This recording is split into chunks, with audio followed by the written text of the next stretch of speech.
Hey hello and welcome back future doctors. So NEET fighters कैसे हो यार? ये वैसे क्वेश्चन मेरे को आज पूछना नहीं चाहिए क्योंकि टाइम कम बचा है। अराउंड 40 डेज हमारे पास है नीट के एंट्रेंस एग्जाम के लिए।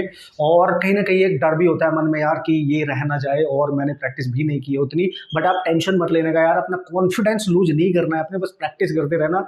हम आपके साथ हैं, और जितनी भी सीरीज मैं यहाँ पे आपके लिए लेके आया हूँ उनको भी अगर आप बहुत अच्छे से अपने जो भी कॉन्सेप्ट आपने बना रखे हैं उनके साथ करते रहोगे ना, उन्हीं को प्रीवियस ईयर के क्वेश्चंस को करते रहना, तो बेहतरीन तरीके से आपके क्वेश्चन सॉल्व होने वाले हैं और आप बहुत मस्त वाले स्कोर लेके आओगे। बस पॉजिटिव रहना है यार। मतलब इस टाइम पे आपने कॉन्फिडेंस लूज नहीं करना है। कभी ऐसा लगे तो मेरे को बता देना, ठीक है? मैं हूँ यहाँ पे आपके वास्ते, ठीक है? हर कदम पे आपकी हेल्प करूंगा, you don't worry about that, ठीक है? और आज हम जो बात करने वाले हैं यहाँ पे काइनेमेटिक्स की बात करेंगे, वन डायमेंशनल मोशन की top 10 numerical problem, the similar type of question जो हमारे एग्जाम में पूछे जाते हैं। क्वेश्चन में क्लियर बोला, पहले आप क्वेश्चन को पढ़ लेते हैं। उसने बोला instantaneous velocity of A particle moving in straight line.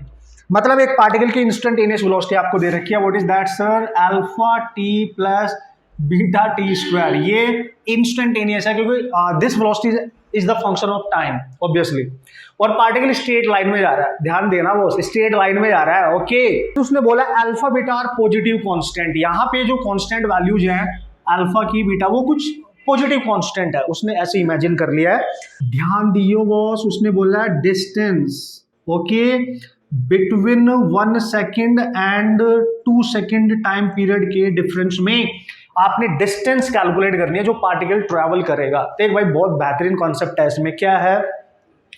Velocity given है, डिस्टेंस पूछ रहा है। ध्यान से समझियो, ये क्वेश्चन लेने का मेरा पर्पज ये नहीं है कि क्वेश्चन को सॉल्व करा के आपको दैट्स इट किनारे करूं, नहीं। इसका कॉन्सेप्ट क्या है एक्चुअली? ये क्वेश्चन एग्जाम में क्यों दिया गया? किस एग्जाम में सर? नीट में भी आया ये क्वेश्चन, नीट में भी आया 2016 आप देख सकते हो, और जेई में भी आया अभी लास्ट ईयर। तो वेरी इंपॉर्टेंट, जेई मेंस में लास्ट ईयर आया ऑलरेडी, पहले नीट में पूछा जा चुका था, सेम क्वेश्चन रिपीट हो गए, मेंस के एग्जाम में आ गया। ठीक है ना, समझ रहे हो आप? इसलिए हम आपको इंजीनियरिंग के जो क्वेश्चंस होते हैं मैं कराता रहता हूं, जिससे कि उससे कॉन्सेप्ट पता चले, और उसी टाइप के क्वेश्चन अगर हमारे एग्जाम में आएंगे नीट में तो हम फोड़ सकें उनको। ठीक है, यहाँ पे उल्टा हुआ है। तो सर खास बात क्या थी कि दोनों एग्जाम ने पूछ लिया। देखो, जब भी वेलोसिटी गिवन हो, है ना, वेलोसिटी और डिस्टेंस पूछे तो भाई ये तो पंगे वाली बात नहीं है। वेलोसिटी से तो डिस्प्लेसमेंट मिलता है, डिस्टेंस नहीं। अगर डिस्टेंस निकालनी है तो वेलोसिटी से जब हम डिस्टेंस निकालते हैं तो हमें चेक करना पड़ता है कहीं पे पार्टिकल अपनी वेलोसिटी की डायरेक्शन चेंज तो नहीं कर रहा है। ये चेक करना पड़ता है भाई, कहीं वो डायरेक्शन चेंज तो नहीं कर रहा है। फिर उसको इंटरवल में हमें डिवाइड करना पड़ता है, तब डिस्टेंस आती है, क्योंकि डिस्टेंस कभी भी नेगेटिव नहीं ले सकते। यहां से वेलोसिटी नेगेटिव हो सकती है, डिस्प्लेसमेंट नेगेटिव हो सकता है, डिस्टेंस नहीं हो सकती। तो सर इस क्वेश्चन में क्या करेंगे? ऐसे ही करेंगे क्या? अगर आप क्वेश्चन ध्यान से पढ़ोगे ना, आपको क्लियर हो जाएगा सारा कंसेप्ट। क्वेश्चन में क्लियर बोला है instantaneous velocity of A particle moving in straight line, यानी ऑलरेडी वो पार्टिकल स्ट्रेट लाइन में जा रहा है। मतलब अगर वो ए से बी पे जाएगा तो ये ही उसकी डिस्टेंस है और यही डिस्प्लेसमेंट है। मतलब इस केस में डिस्टेंस जो होगी वो डिस्प्लेसमेंट के इक्वल होगी। तो हम पता क्या करेंगे? कंसेप्ट ये है इसका, मोस्ट इंपॉर्टेंट, फील करो आप इसको। हम वेलोसिटी की हेल्प से डिस्प्लेसमेंट निकालेंगे, यहां पुट कर देंगे तो डिस्टेंस आ जाएगी इस पर्टिकुलर इंटरवल में। समझ में आ गया होगा कॉन्सेप्ट? दिक्कत क्या थी इसमें? ठीक है, तो सर अब कैसे करेंगे? याद करो, जब वेलोसिटी गिवन हो और डिस्प्लेसमेंट निकालना हो तो आपको पता है वेलोसिटी होती है dx ओवर dt, और ये वैल्यू दे रखी है आपको alpha T plus beta T square. मतलब ये कंसेप्ट है इंटीग्रेशन का, मैथमेटिकल कंसेप्ट इंटीग्रेशन का। तो ये मैं कंटिन्यूटी में 2-3 क्वेश्चन आपको कराने वाला हूं जिससे आपका फंडा बहुत स्ट्रॉन्ग हो जाए। ठीक है, अब क्या करेंगे सर? ये कैलकुलेट करना है तो इसको इधर लेके जाओ, तो dx को आप लिखेंगे alpha T plus beta T square, और इधर आ जाएगा dt। इंटीग्रेट करो बोथ साइड। ठीक है, जब आप इंटीग्रेट करोगे तो यहां से डिस्प्लेसमेंट आएगा x, और इंटीग्रेशन कहां से कहां तक करना है? उसने बोला है डिस्टेंस कैलकुलेट करनी है बिटवीन 1 to 2 सेकेंड, यानी इसका टाइम इंटरवल है 1 से 2 सेकेंड, इसकी लिमिट है। और बेसिक इंटीग्रेशन में मान के चल रहा हूं आप सबको आता होगा बढ़िया तरीके से, ये आना भी चाहिए, गलती से भी मना मत कर दियो। ठीक है, अच्छा सर क्या करेंगे? देखो इसका इंटीग्रेशन करो, t की पावर 1 है, इंटीग्रेशन में जो पावर होती है उसमें एक ऐड करते हैं, अल्फा एज इट इज रहेगा, एक ऐड कर दो 2 हो जाएगा, और जो 2 मतलब ऐड करने के बाद जो पावर में आएगा उसी से डिवाइड करते हैं सिंपल वे में। ओके, फिर क्या करेंगे सर? बीटा, इसकी पावर है सर 2, एक और ऐड कर दो बॉस, तो 3 हो जाएगी बाय 3, और लिमिट लगा दो 1 से 2। अब लिमिट पुट करनी है, फाइनल आंसर आपका आ चुका है। ये है आपका डिस्प्लेसमेंट और यही मैंने बताया, ये डिस्प्लेसमेंट है, जो ये है डिस्टेंस। तो यहां से जो आंसर आएगा वो डिस्टेंस होगी आपकी एक्चुअली में। तो सर करना क्या है, देखो भाई, अब लिमिट पुट करो। पहले जहां जहां पर टी दिख रहा है तुम्हें टी, वहां पे पुट करेंगे 2 यानी अपर लिमिट दिस वन, फिर माइनस लगा के लोअर लिमिट यानी 1 पुट करेंगे। तो देखो यहाँ पे टी है, ब्रैकेट लगा लो पहले, अल्फा इसकी जगह पुट करूंगा 2 और इसका स्क्वायर भी है डिवाइड में 2 प्लस बीटा, यहाँ पे टी है 2 पुट करूंगा, इसका क्यूब और डिवाइड में 3 और ब्रैकेट क्लोज करना है। ब्रैकेट क्लोज करना है तब माइनस लगाएंगे, फिर ब्रैकेट स्टार्ट होगा, फिर जहां जहां पे टी है वहां पे लोअर लिमिट पुट करेंगे। यहाँ पे पुट करो अल्फा बाई 2 1 का स्क्वायर, फिर प्लस बीटा इंटू 1 का क्यूब और by 3। Now you just check out. अब आपने जस्ट लिटिल बिट कैलकुलेशन करके सॉल्यूशन उड़ा देना है। तो सर क्या आएगा, देखो 2 2 4, एक 2 कैंसिल हो जाएगा, तो यहाँ बचेगा 2 अल्फा प्लस यहाँ बचेगा 8 बीटा बाई 3, ठीक है ना। और ये माइनस अंदर मल्टीप्लाई करो तो माइनस, यहाँ पे बचेगा अल्फा बाई 2 माइनस माइनस यहाँ बचेगा बीटा बाई 3। एलसीएम लेके सॉल्व कर लो, फाइनल आंसर आपको दिख रहा होगा, ये इसके साथ ऐड हो जाएगा। तो 2 अल्फा माइनस अल्फा बाई 2, 2 2 4 यानी यहाँ बचेगा 3 अल्फा बाई 2। चेक करो, और बीटा वाले को बीटा वाले के साथ देखो, एलसीएम सेम है, तो 8 माइनस 1 यानी 7 plus 7 beta by 3। This is your final answer, this is your required distance according to this problem. Must है ना, मस्ट कंसेप्ट। 2 कंसेप्ट इसमें यूज हो रहे हैं कि इंटीग्रेशन करना था, जब वेलोसिटी की भी नो डिस्टेंस पूछे, डिस्प्लेसमेंट पूछे, you have to integrate. And यहाँ पे जो डिस्प्लेसमेंट है, क्योंकि स्ट्रेट लाइन मोशन कर रहा है, वही डिस्टेंस होगा। ये बेहतरीन था, इसलिए मैंने इसको सबसे पहले कंसिडर किया है। और इस कंसेप्ट पे डिपेंडेंट डिफरेंशिएशन इंटीग्रेशन के इसके कंसेप्ट पे डिपेंडेंट मैं 2 क्वेश्चन और लूंगा, पर कराऊंगा नहीं, एग्जाम्पल के तौर पे आपको दे रहा हूं। आप प्रैक्टिस करेंगे, उसके आंसर करेंगे और मेरे को बताएंगे, ठीक है। समझ गए आप, मुझे बताना है आपने, ठीक है। कमेंट करके बता देना और सॉल्व जरूर करना, मजा आएगा। बहुत बेहतरीन 2 प्रॉब्लम मैं आपको दे रहा हूं, ठीक है। सबसे पहला क्वेश्चन जो मैं आपको दे रहा हूं, इफ उसने बोला वेलोसिटी है हमारे पास, उसने बोला वेलोसिटी है v0 plus gt plus f t square, ये वेलोसिटी दे दी है। If velocity is this then calculate displacement after t equal to 1 second. आपने बताना है t इक्वल टू 1 सेकेंड पे डिस्प्लेसमेंट कितना होगा। If at t equal to 0 displacement अगर 0 है तो दिस इज द कंडीशन। तो आपने क्या करना है, वेलोसिटी दे रखी है, क्या निकालना है सर, डिस्प्लेसमेंट। तो क्या करोगे, same dx upon dt integrate करेंगे, लिमिट क्या जाएंगी, t इनिशियल 0 है, t 1 पे आंसर करना है तो 0 to 1 लिमिट जाएंगी, कर लोगे ना, सेम प्रोसेस करना है। और इसमें डिस्टेंस नहीं पूछी, इसमें डायरेक्ट पूछा है डिस्प्लेसमेंट, करना मेरे को आंसर बताना, ठीक है। एक क्वेश्चन और, एक और कहाँ लिखूं, मैं यहाँ पे लिखूंगा क्वेश्चन नंबर 2, करना जरूर बॉस, वेरी इंपॉर्टेंट। सर इसमें क्या पूछेगा, लेट्स सी। उसने पूछा है कि डिस्प्लेसमेंट दे रखा है a t square minus b t cube. अब की बार डिस्प्लेसमेंट गिवन है, नॉट वेलोसिटी। तो जब डिस्प्लेसमेंट गिवन हो गया तो वेलोसिटी की बात करेगा या एक्सेलरेशन की बात करेगा। तो पता है क्या बात कर रहा है, वो बोल रहा है कि the acceleration of the particle will be 0 at time t equal to, यानी वो बोल रहा है इफ एक्सेलरेशन पार्टिकल का 0 होगा तो बताओ टाइम कितना होगा। ये रही कंडीशन मैंने बता दिया, समझ जाएंगे। क्वेश्चन डिस्प्लेसमेंट दे रखा है, उसने बोला अगर इस पार्टिकल का एक्सेलरेशन 0 है तो बताओ टाइम कितना होगा, किस टाइम पे एक्सेलरेशन 0 होगा। This is your second question, use this practice और बताना मेरे को, सॉल्व करना फटाक तरीके से, मजा आएगा। अब देखेंगे नेक्स्ट क्वेश्चन। ओके गाइस, अब next most important numerical problem पे डिस्कस करने वाला हूं। जितने भी क्वेश्चन मैं यहाँ पे सिलेक्ट कर रहा हूँ वो बहुत इंपॉर्टेंट होने वाले हैं हमारे एग्जाम के वास्ते, कॉन्सेप्ट वाइज याद रखियो, ठीक है। व्हाट इज दैट सर, अब की बार उसने बोला एक पार्टिकल है जिसकी वेलोसिटी दे रखी है this one, and remember guys इसमें जो वेलोसिटी है वो as a function of x है, डिस्प्लेसमेंट का फंक्शन है, क्लियर सा उसने बोला है। एक्स यहाँ पे क्या है, ये आपको दिख रहा है, x is the position of the particle, मतलब डिस्प्लेसमेंट डिस्टेंस या उसकी पोजीशन आप मान सकते हो। तो उससे पूछा गया है कि बताओ एक्सेलरेशन क्या होगा, अगर वेलोसिटी ये है तो एक्सेलरेशन क्या होगा पार्टिकल का, ये आपने निकालना है as a function of position x. Clear. अच्छा सर क्या करेंगे, सर एक्सेलरेशन तो हम उड़ा देंगे, एक्सेलरेशन होता था भाई dv ओवर dt, सर इसका यूज उड़ा देंगे यार। सर देखो वेलोसिटी दे रखी है और एक्सेलरेशन ऐसे होता है भाई, ये relation with respect to time है, और वेलोसिटी यहाँ पे एक्स के टर्म्स में है, टाइम के टर्म्स में नहीं है। दैट्स वाई ये फॉर्मूला यूज नहीं होगा। You have to convert in terms of position. तो what is that? You have to use V D V over D X. Very important expression, कई बार इस पर क्वेश्चन आ चुके हैं।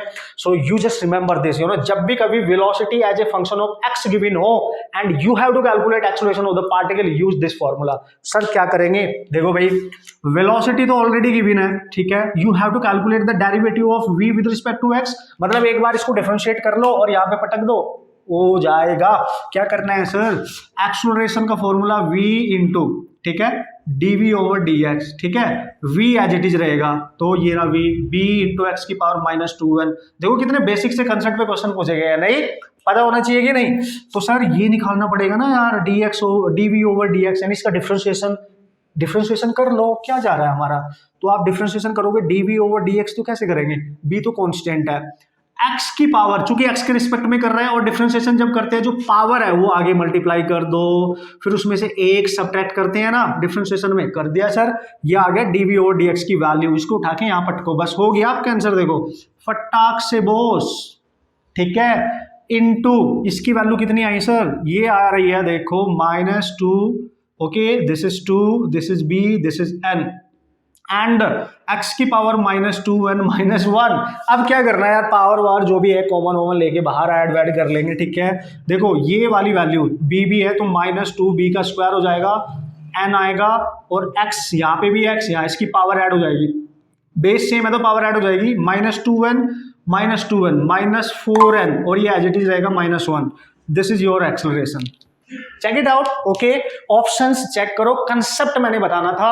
अच्छा सर इसकी इंपॉर्टेंस क्या है? भाई लोग, नीट में भी आ चुका है सेम कंसेप्ट पे, जेईई मेंस में लास्ट ईयर पूछा गया है सेम कंसेप्ट पे, तो बहुत ऑसम से ये कॉन्सेप्ट है।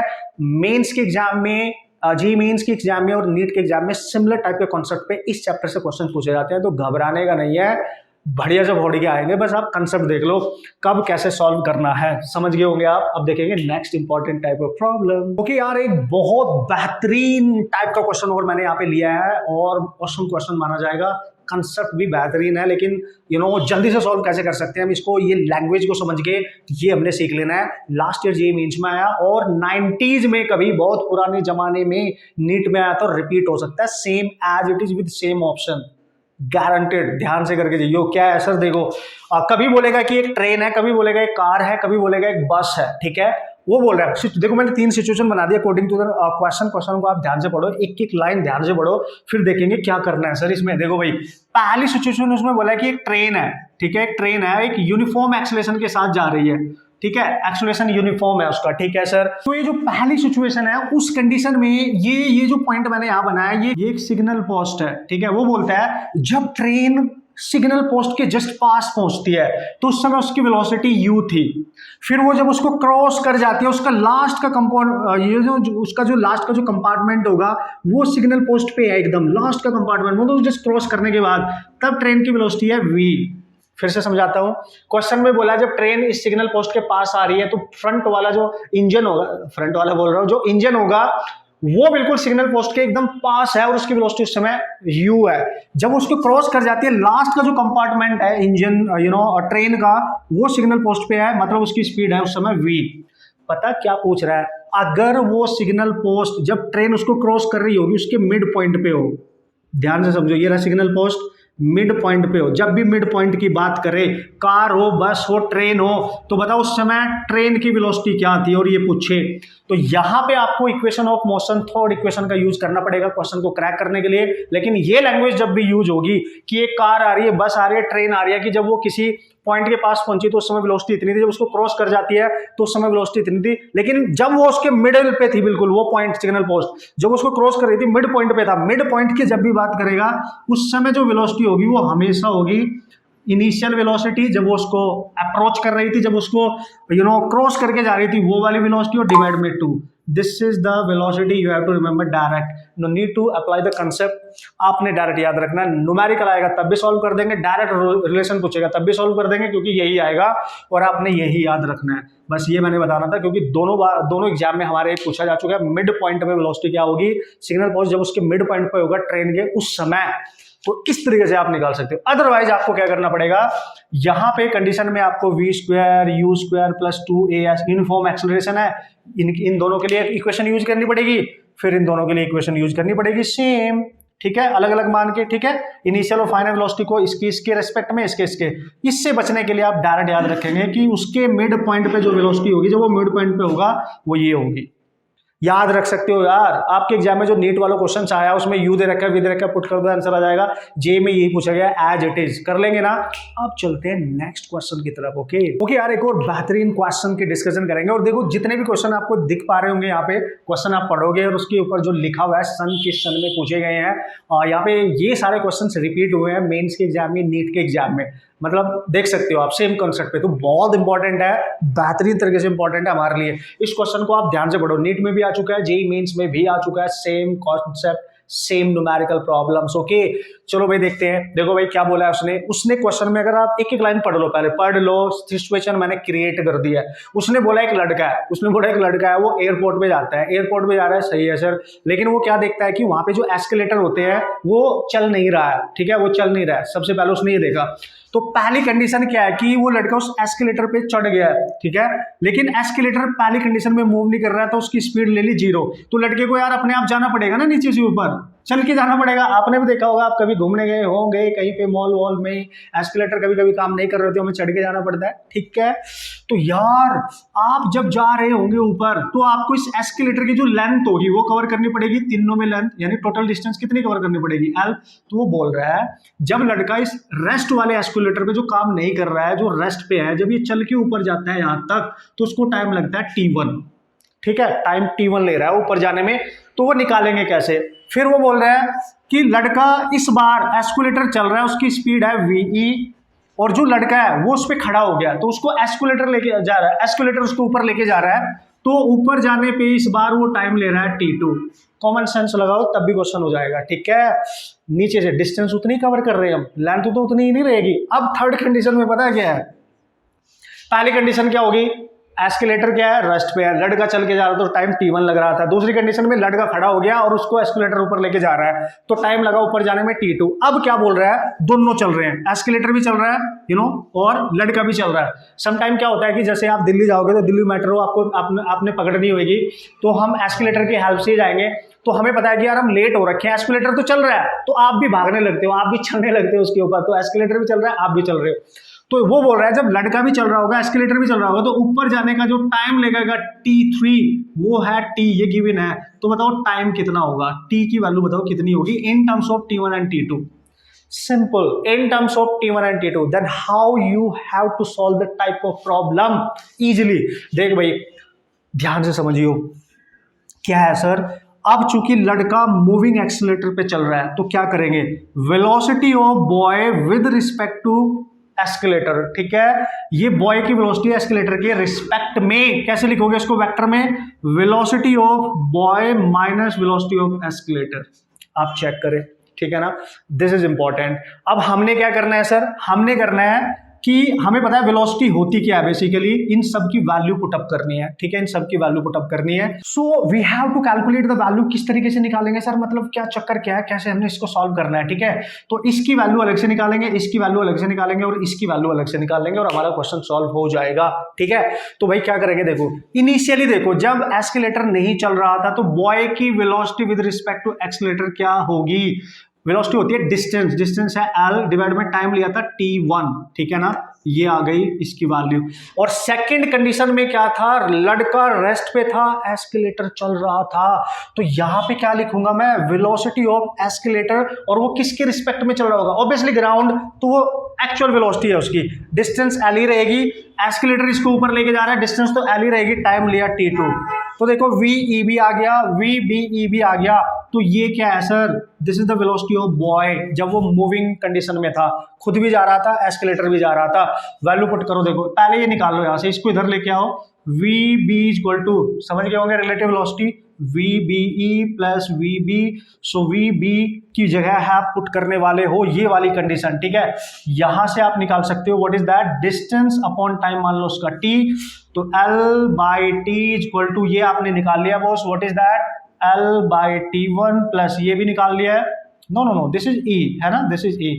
तो ये आ गया L/T2, ये कैंसिल। तो यहां से टाइम जो आएगा ना टी, वो हमेशा होगा 1/T1 प्लस 1/T2, यानी टी को आप लिख सकते हो T1 T2/T1 प्लस T2। याद रखियो बॉस, ये वो टाइम है जब दोनों चल रहे होंगे, दोनों चल रहे होंगे। अच्छा सर, बार बार सॉल्व करने की जरूरत है ना? अगर ये क्वेश्चन आएगा इस तरीके से, you have to remember this result, you have to remember. Numerical भी आ सकता है। वो बोलेगा कि एक बार लड़का चल रहा है, एक्सकेलेटर नहीं चल रहा है तो टाइम T1 है, फिर एस्केलेटर चल रहा है, लड़का नहीं चल रहा है तो टाइम T2 है। तो बताओ जब दोनों चल रहे होंगे तो टाइम कितना होगा? यहां से निकाल लेना, हमने कैलकुलेट कर लिया, कर सकते हैं ना इजीली। ओके यार गाइस, अब बात कर लेते हैं बेहतरीन टाइप के questions, but easy category, easy category में लाई करते हैं तो हम उनको बढ़िया तरीके से सॉल्व कर सकते हैं। वो भी हमारे एग्जाम में पूछे जाते हैं मस्त तरीके से, ठीक है? तो how you can solve the type of problem, let's see. अच्छा, रुको, आपके दिमाग में चल रहा होगा यार कि यार सर, मोशन अंडर ग्रेविटी के क्वेश्चंस तो आपने डिस्कस ही नहीं किए। करूंगा ना यार, वेट करो। जितने क्वेश्चन मैंने यहाँ पे डिस्कस कर लिए हैं ये वाले, अब मोशन अंडर ग्रेविटी के भी डिस्कस करूंगा, टेंशन नहीं लेने का, ठीक है? तो देखो इस क्वेश्चन में पता है क्या बोला गया, उसने बोला है क्लियरली इन दिस प्रॉब्लम की कार है, मूव कर रही है, टोटल डिस्टेंस 200 मीटर, ठीक है? एक कार यहां से स्टार्ट होती है ए पॉइंट से, ठीक है सर? जो कार आप इमेजिन कर सकते हो, कर लो, हवा में उड़ रही है, ए पॉइंट से निकलती है और सी पे जाती है, टोटल डिस्टेंस इतनी कवर करती है। पता है क्या बोल रहा है? जब वो अपनी टोटल डिस्टेंस की हाफ डिस्टेंस कवर करती है, यानी बी तक, बी पॉइंट को मिड पॉइंट मान लो, हाफ, इसकी 100 मीटर, तो उसकी स्पीड 40 किलोमीटर पर आवर, ठीक है? इतनी स्पीड से जा रही है वो, मतलब टोटल डिस्टेंस की हाफ इतनी स्पीड से कवर कर लेती है। और नेक्स्ट हाफ यानी नेक्स्ट 100 जो उसकी स्पीड दे रखी है वो v दे रखी है ना? जो उसकी स्पीड दे रखी है वो v दे रखी है, क्वेश्चन में क्लियर बोला है।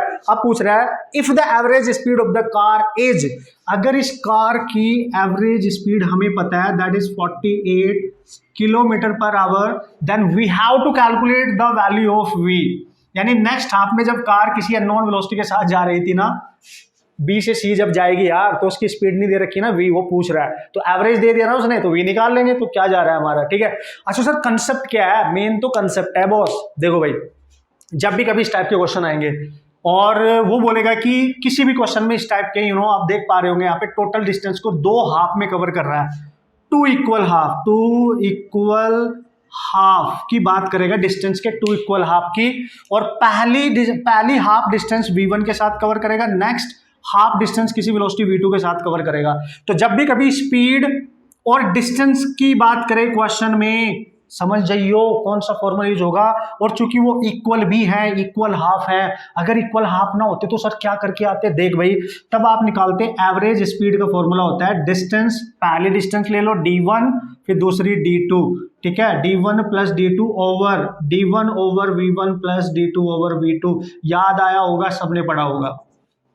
पर चूंकि उसने बोला है कि दोनों डिस्टेंस हाफ हाफ हैं तो दोनों इक्वल हो जाएंगी, तो यहां से जो फॉर्मूला आएगा, जब distance d1 equal to d2 होगी ना, तो इस केस में वेलोसिटी का फॉर्मूला आता है average to v1 v2 over v1 plus v2। ये भी पूछा गया है, इस पे मैंने न्यूमेरिकल दे दिया आपको।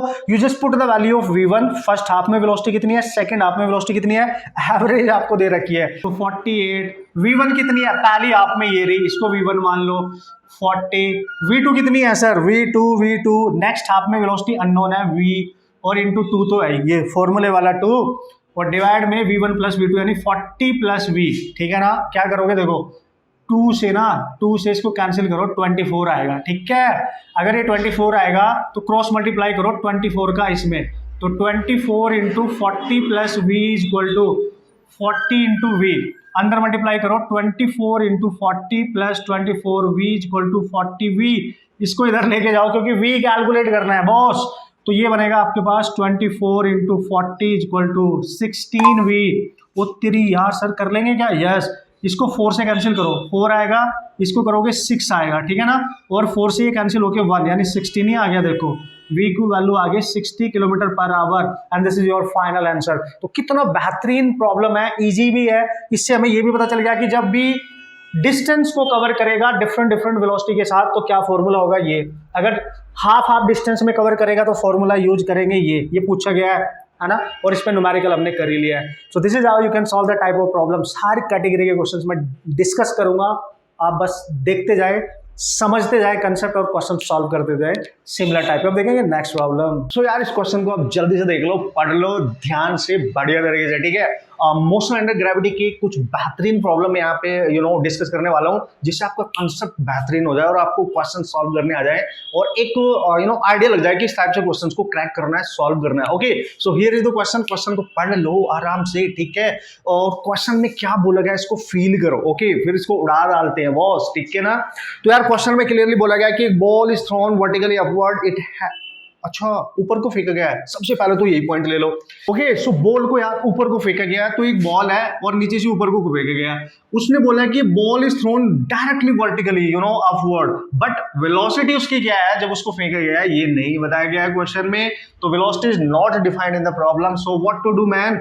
अब उसने बोला है कि लेकिन जब ये बॉल अगर अपनी किसी मैक्सिमम हाइट तक जाएगी, अगर ये बॉल अपनी किसी मैक्सिमम हाइट को अटेन करेगी, लेट्स सी इसकी मैक्सिमम हाइट है, तो आपसे क्वेश्चन में पता है क्या बोला गया है। वो बोल रहा है कि it has the speed of 10 metre per second, it has the speed of 10 metre per second when it has reached 1/2 of the maximum height. Okay, मतलब सपोज करो अगर यहां से यहां तक की उसकी हाइट मैक्सिमम है, मतलब फेंकने के बाद वो यहां से मैक्सिमम ए से बी पॉइंट तक पहुंच पाती है, ये इसकी मैक्सिमम हाइट है, इसके ऊपर जा ही नहीं पा रही है। तो बोल रहा है इसके जस्ट हाफ पर, इसके जस्ट हाफ पे कहीं अगर बॉल यहां होगी, जस्ट हाफ मतलब यहां से यहां तक की डिस्टेंस है h/2, यहां पे स्पीड दे रखी है, यहां पे स्पीड दे रखी है कि हाफ डिस्टेंस जब वो कवर कर चुकी होगी अपनी टोटल हाइट की, वहां पे स्पीड है 10 मीटर पर सेकेंड और उस स्पीड के साथ वो जा रही होगी। समझ लो, इसने हिंट दे दिया। क्वेश्चन को सॉल्व कैसे करना है, इसने हिंट दे दिया। बॉस आपसे पूछ रहा है तो बताओ उसकी मैक्सिमम हाइट क्या होगी फेंकने के बाद। देखते हैं भाई, अब आप ध्यान से देखो, जब वो अपनी मैक्सिमम हाइट बी पे पहुंचेगी तो आपको पता है बी पे उसकी फाइनल वेलोसिटी हो जाएगी 0, ठीक है ना, फाइनल वेलोसिटी हो जाएगी 0, ये तो क्लियर है। अगर आप मैक्सिमम हाइट निकालने के लिए ए से डायरेक्ट बी के बीच में इक्वेशन अप्लाई करेंगे तो ए पे वेलोसिटी नहीं पता है, किस वेलोसिटी के साथ फेंका गया ये आपको नहीं पता है, तो पता क्या करो, मिड पॉइंट जो होगा उसका सी पॉइंट, मिड पॉइंट से बी यानी between B and C motion check करो। जब वो यहां से जा रही होगी तो उसके पास इनिशियल वेलोसिटी 10 है और बी पे जाके 0 हो जाएगी सी पे। तो आपको पता है equation of motion v² u², और नीचे से ऊपर को जा रही है g नीचे है तो -2gh, ठीक है ना। और b क्या होगा सर, फाइनल वेलोसिटी b पे, c पे उसकी इनिशियल वेलोसिटी। क्लियर है। अब ये जो फाइनल वेलोसिटी है तो 0 है, ठीक है सर। u c पे जो वेलोसिटी है वो आ गई 2gh, तो ये जो h है यहाँ पे ये कितना होगा, देखो c पे वेलोसिटी है 10 का स्क्वायर कर दो, 2 × 10, h कितना होगा, मतलब c से b तक जाने में कितनी हाइट कवर करेगा। देखो ये हाफ है, ये टोटल h है, तो ये भी तो h/2 ही होगा। मजा नहीं आ गया। तो देखो यहाँ पुट करो h/2, 2 से 2 कैंसिल, यहाँ पे आएगा 100 = 10 × h, ये कैंसिल h आ गया आपका 10 मीटर। यानी अगर उस बॉल को हम नीचे से फेंक रहे हैं डायरेक्टली अपवर्ड तो मैक्सिमम हाइट वो कवर कर पाएगी 10 मीटर। समझिए, मैक्सिमम हाइट, यही आपसे पूछा गया था। And this is awesome problem. आपको बस लैंग्वेज समझ में आनी चाहिए, क्वेश्चन समझ में आना चाहिए कि कैसे डील करना है, फिर तो उड़ा ही देंगे। समझ गए होंगे ना आप। अच्छा, मैंने यहीं से यहां तक क्यों अप्लाई किया, क्योंकि मेरे को इनिशियल वेलोसिटी ऑफ प्रोजेक्शन नहीं पता थी, दैट्स व्हाई हमने दिमाग से काम लिया कि यार ऐसे क्रैक कर सकते हैं। अब देखेंगे यार इसी टाइप के 2-4 क्वेश्चन मैं कराने वाला हूं आपको, आप बेहतरीन तरीके से उनको सॉल्व करेंगे, टेंशन नहीं लेने का। Next problem. Okay guys, so next problem क्या है यार, जल्दी से आप देख लो, छोटा सा प्यारा सा प्रॉब्लम है और इसको पढ़ो, पढ़ते ही दिमाग में आ जाना चाहिए यार। ओके, सो क्वेश्चन आपके सामने, आप इसको जल्दी से रीड कर लेंगे। और क्वेश्चन में बोला गया कि एक बॉल को डायरेक्टली ऊपर फेंका गया है विद द 40 मीटर पर सेकंड की वेलोसिटी से, तो after 2 second what will be the velocity of the ball या पार्टिकल व्हाटएवर जो भी है उत्तरी। यार सर इनिशियल वेलोसिटी दे रखी है जिसके साथ फेंका गया है और आफ्टर 2 सेकंड कहीं पे ये बॉल होगी, वहां पे वेलोसिटी बतानी है कितने टाइम के बाद, 2 सेकंड टाइम के बाद। इट मींस दैट ये तो लड्डू सा सवाल है यार, ये तो लड्डू क्वेश्चन मिल गया आपको। अच्छा लड्डू सर इतना आसान, हाँ इतने आसान भी आ जाते हैं समटाइम, लेकिन खुशी खुशी में गलत मत करके आइए और कॉन्फिडेंस में बढ़िया तरीके से अप्लाई करो। देखो इनिशियल वेलोसिटी दे रखी है, फाइनल वेलोसिटी जब भी कैलकुलेट करनी पड़े और टाइम गिवन हो, ध्यान से समझो, फाइनल वेलोसिटी कैलकुलेट करनी पड़े और टाइम गिवन हो, हमेशा यूज करो फर्स्ट इक्वेशन। क्या होती है सर, बॉल ऊपर को जा रही है, जी नीचे को है, तो -v = u - gt। पता है ना बॉस, आ गया। लड्डू से सवाल नहीं है, उड़ा देना, एज क्वेश्चन देखते ही फटाक से उड़ा दिया करो। चलो भाई देख लेते हैं, v इक्वल टू यू कितना है 40 माइनस 10, टाइम कितना है सर 2, तो भाई v आ गया 20 मीटर पर सेकेंड। उड़ा डालेंगे बॉस, कोई टेंशन नहीं लेने का, देख लो आप ध्यान से। So this is the question and this is how you can solve the type of problem. Easy भी आते हैं समटाइम, इजी भी कर लेना चाहिए, जरूरी होता है यार, जरूरी होता है हमारे लिए कंसेप्ट को सीखना, कंसेप्ट को अप्लाई करना। कि यार सर उतनी इतनी आसान क्वेश्चंस भी समटाइम आते हैं, बिल्कुल आते हैं। हार्ड कैटेगरी क्वेश्चन एग्जाम में होता है, पेपर को बहुत अच्छे तरीके से बैलेंस किया जाता है बॉस। ओके, अब now the next and most important problem जो हम यहाँ पे डिस्कस करने वाले हैं। ओके यार, this is the nice problem and आप इसको जल्दी से रीड करो, बेहतरीन तरीके से इसको देखो आप। यू नो क्वेश्चंस को पढ़ना और उसको समझना बहुत जरूरी है बॉस। इस टाइप के करंटली क्वेश्चंस पूछे जा रहे हैं आपके एग्जाम में, तो how you can solve the type of problem. Okay let's see, come on. तो देखो क्वेश्चन में जो बोला गया है उसको पढ़ लेते हैं। मैंने बोला ना ये बहुत बेहतरीन प्रॉब्लम आपके लिए होने वाली है, आप इसको ढंग से पढ़ेंगे, ढंग से सीखेंगे और जल्दी से उड़ा देंगे। क्वेश्चन को मैं भी एक बार रीड कर लेता हूँ। उसने बोला water drops fall at regular intervals from the tap of 5 metre above the ground. मतलब एक टैप है, ठीक है, वो ग्राउंड से, लेट्स सी ये ग्राउंड है, 5 मीटर ऊपर है ये टैप है, ठीक है। यहां से ना ड्रॉप, यू नो पानी की बूंदे नीचे गिर रही है यार, आप समझ जाएंगे, ठीक है। सो पता है क्या बोल रहा है, वो बोल रहा है so the third drop is living the gap at the the third drop, you know, leaving the tap at the instant when the first drop touches the ground. You know, उसने बोला है कि जो फर्स्ट ड्रॉप है जब वो नीचे ground पे गिर जाती है उस समय थर्ड ड्रॉप यहां से गिरने वाली होती है टैप से नीचे, समझियो। यानी जो फर्स्ट ड्रॉप है वो ऑलरेडी ग्राउंड पे आ गई, जैसे ही फर्स्ट ड्रॉप ग्राउंड पे आई तो थर्ड ड्रॉप टैप से निकलती हुई नजर आ रही है, वहां से गिरती हुई नजर आ रही है। तो फिर क्या पूछेगा, वो पूछ रहा है how far above the ground is the second drop at that instant. मतलब उसने बोला कि ये जो सेकंड ड्रॉप है ना उस पर्टिकुलर इंस्टेंट पे ग्राउंड से कितनी हाइट पे होगी। You have to calculate the position of the second drop. देखो ना ध्यान से समझो। अच्छा सर क्या है क्वेश्चन, फर्स्ट ड्रॉप ऑलरेडी नीचे गिर चुकी है, सेकंड के बारे में कुछ नहीं बताया था। जो फर्स्ट जब गिरती है तो उस समय थर्ड यहां से निकलती है, मतलब बीच में होगी कहीं सेकंड, समझ गए, मतलब बीच में होगी कहीं सेकंड ड्रॉप। तो करेंगे क्या सर, तो सबसे पहले क्या करेंगे, जो फर्स्ट ड्रॉप है जब वो यहां से नीचे आई होगी तो उसको कितना टाइम लगा होगा, time taken by the first drop. Distance दे रखी है, टाइम निकालना है, सेकंड इक्वेशन का यूज करो, ut plus half gt square, समझिए। और चूंकि यहां से फ्री फॉल करेगी तो इनिशियल स्पीड तो जीरो ही होगी ना बॉस, ठीक है। आप ध्यान से देखेंगे तो इनिशियल स्पीड तो जीरो होगी। और ये distance covered by the first drop है, ये व्हाट इज दैट, ग्राउंड पे नीचे आने पे 5 मीटर की डिस्टेंस कवर करनी पड़ेगी ना, तो that is 5, that is you know 5। और ये आप लिखोगे हाफ इंटू 10 इंटू टी, तो आपने कैलकुलेट करना है। तो आपको दिख रहा होगा यहां से, ये मैं निकाल रहा हूं कि कितना टाइम लिया यू नो फर्स्ट ड्रॉप ने ग्राउंड तक आने पे, ठीक है ना, ये हम निकाल रहे हैं। तो यार ये कैंसिल 5 से 5 कैंसिल, तो टी तो 1 सेकेंड नहीं आ गया। ओ वाओ, मतलब फर्स्ट ड्रॉप को नीचे आने में ग्राउंड तक 1 सेकेंड का टाइम लगा होगा। और जब फर्स्ट ड्रॉप नीचे गिर चुकी है उस समय थर्ड ड्रॉप वहां से निकल रही थी, गिरने के लिए तैयार थी। तो बताओ सेकेंड ड्रॉप की पोजीशन क्या है। तो पहले देखो सेकंड ड्रॉप को, और उसने एक चीज क्लियर बोली है क्वेश्चन में, रेगुलर इंटरवल और टाइम पे ये सब हो रहा है। मतलब जब फर्स्ट नीचे आ गए तो यहां से थर्ड निकल रही थी तो सेकंड कहीं बीच में होगी। तो फर्स्ट ने अगर 1 सेकंड का टाइम लिया तो सेकंड को ऑटोमेटिकली रेगुलर इंटरवल का मतलब 0.5 सेकंड ही लगा होगा। 0 पॉइंट रेगुलर इंटरवल मतलब फर्स्ट ड्रॉप अगर नीचे आ गई 1 सेकंड में और उस समय यहां से थर्ड निकल रही तो बीच में कहीं सेकंड ड्रॉप रही होगी तो उसको 0.5 सेकंड का टाइम लगा होगा। रेगुलर इंटरवल पे है, समझ गए, 3 ड्रॉप की बात कर रहा है। ओके, तो यार सर अगर सेकंड ड्रॉप का यहां से यहां तक आने का अगर टाइम मिल गया तो ये डिस्टेंस निकाली जा सकती है, और अगर ये डिस्टेंस आ गई तो 5 में से सब्ट्रैक्ट कर देंगे। यस, लेट्स सी डिस्टेंस है आपकी इसको मान लो y है ना, सेकंड ड्रॉप यहां से यहां तक कितनी डिस्टेंस कवर करिए निकाल लो, टाइम पता है।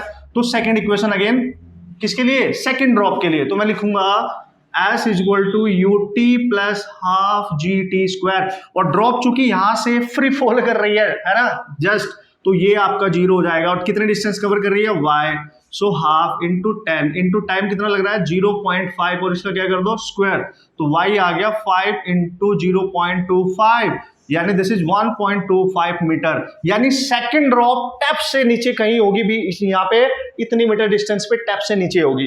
तो ग्राउंड से कितनी ऊपर होगी, यानी h निकालना है सर। तो h निकालने के लिए क्या करोगे, पूरी 5 में से ये सब्ट्रैक्ट करो, 5 minus y, So this is what 5 minus 1.25 and this is near about आप जब इसको चेक करोगे, इसको सॉल्व करोगे 3.75 आ जाएगा, ठीक है, 3.75 मीटर। तो this is the position of second drop, है ना, फ्रॉम द ग्राउंड। तो उस समय जब फर्स्ट ड्रॉप गिर चुकी होगी, थर्ड ड्रॉप जस्ट गिरने के लिए तैयार होगी, तो बीच में कहीं सेकंड ड्रॉप ग्राउंड से इतनी हाइट अबव होगी। ऑसम प्रॉब्लम है, बढ़िया तरीके से देखना, बढ़िया तरीके से कॉन्सेप्ट समझना, ध्यान से करके जाइए, ठीक है, देख लो। और देखो ये सारे क्वेश्चंस ने डील किए जा सकते हैं with the help of equation of motions, ठीक है, तीनों इक्वेशन ऑफ मोशन का आपको यूज करना आना चाहिए मस्त तरीके से।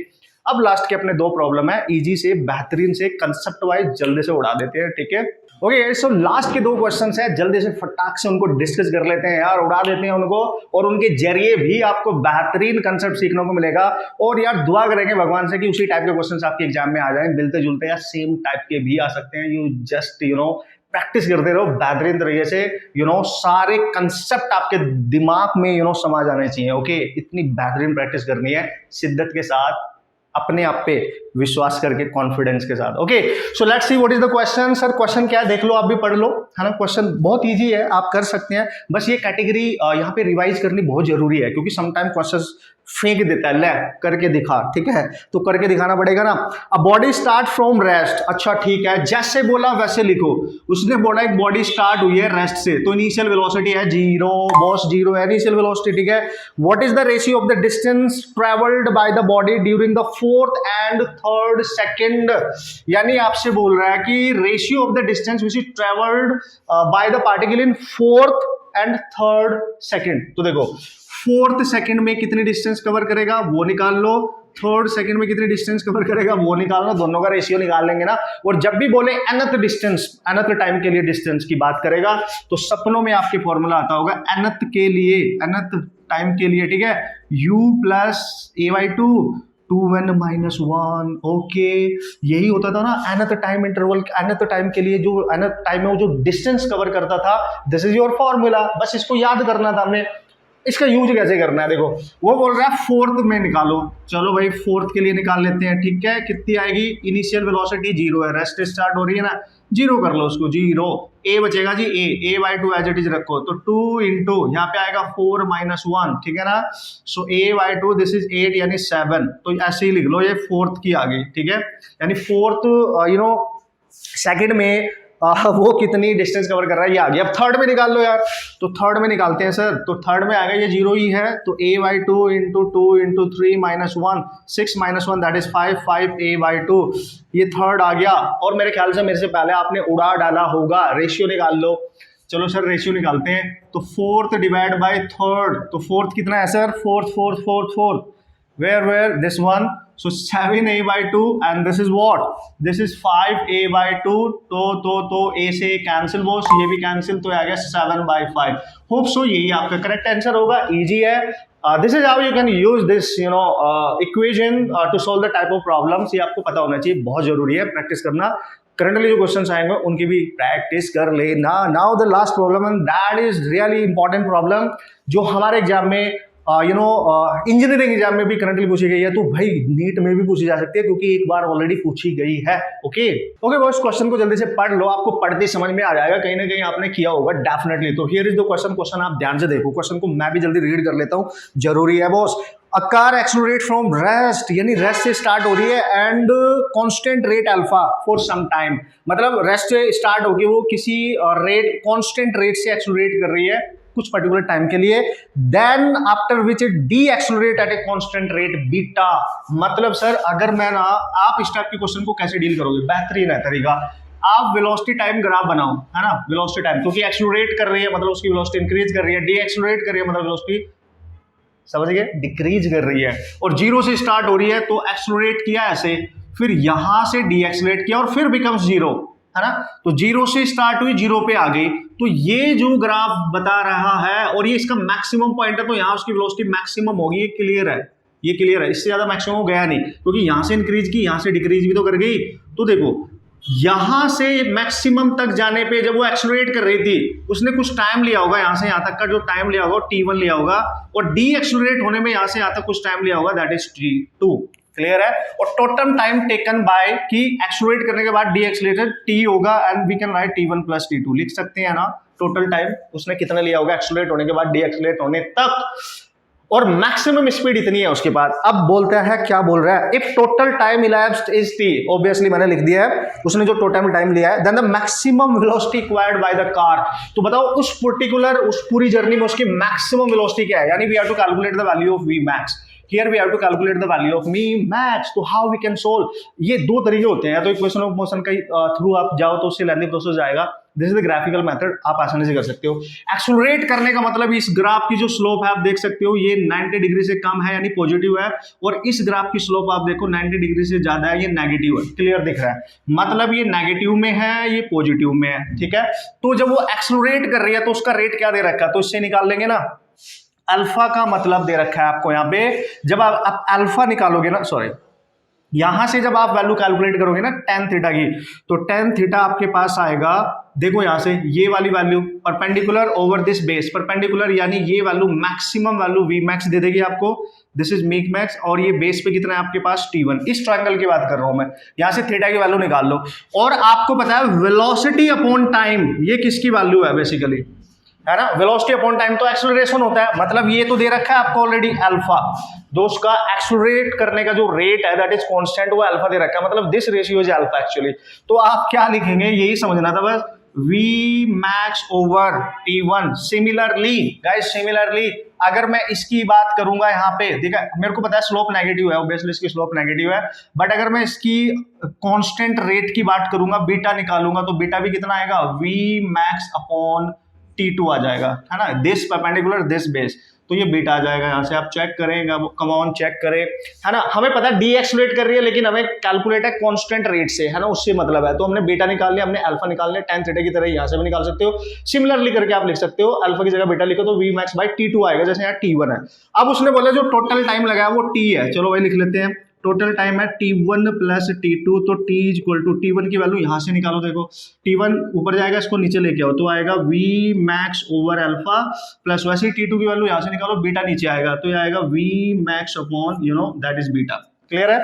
सो अब आप इसको थोड़ा सा लिटिल बिट कैलकुलेट कर लो, V मैक्स कॉमन ले लो ना, अंदर क्या बचा sir, 1 by alpha plus 1 by beta, ठीक है। तो यहां से जब आप इसको सॉल्व करोगे बॉस, तो ये आ रहा है आपको V मैक्स निकालना था, V मैक्स आ जाएगा, अल्फा बीटा का एलसीएम लो, इधर इधर जाएगा, ये इधर आएगा, तो यानी alpha beta into T over alpha plus beta, this is the final expression, hope so this is your final expression. Clear है, तो ये आपका फाइनल एक्सप्रेशन है यार। इस तरीके से आप इस क्वेश्चन को डील कर सकते हो इजी वे में, बस समझना है आपने बढ़िया तरीके से। पहले एक्सेलरेट कर रही है उसकी स्लोप निकालो, डी एक्सेलरेट कर रही है उसकी स्लोप निकालो, स्लोप हमें देता है हमेशा वेलोसिटी के यू नो एक्सेलरेट करने का rate, you know dv over dt, समझिए। इस रेशियो को आप अल्फा लिखेंगे, इस रेशियो को आप बीटा लिखेंगे, बस उड़ा देंगे फिर उसके बाद बढ़िया तरीके से। तो यार ये थे आपके बेहतरीन top 10 numerical problem for this particular topic, आप मस्त तरीके से प्रैक्टिस करेंगे, ओके। सारे कंसेप्ट आपके क्लियर होने चाहिए, जो मेन होते थे, जो मेन इंपॉर्टेंट कंसेप्ट थे, जितने थे जिस पे क्वेश्चंस पूछे जा सकते हैं, वो सारे मैंने डिस्कस कर लिए हैं। अब एटलीस्ट इनको यार बेहतरीन तरीके से सॉल्व करके जाना प्लीज, ओके। सो प्रैक्टिस करते रहना दोस्तों, मिलते हैं नेक्स्ट वीडियो में, ओके, बेहतरीन कंसेप्ट के साथ, okay, and all the best.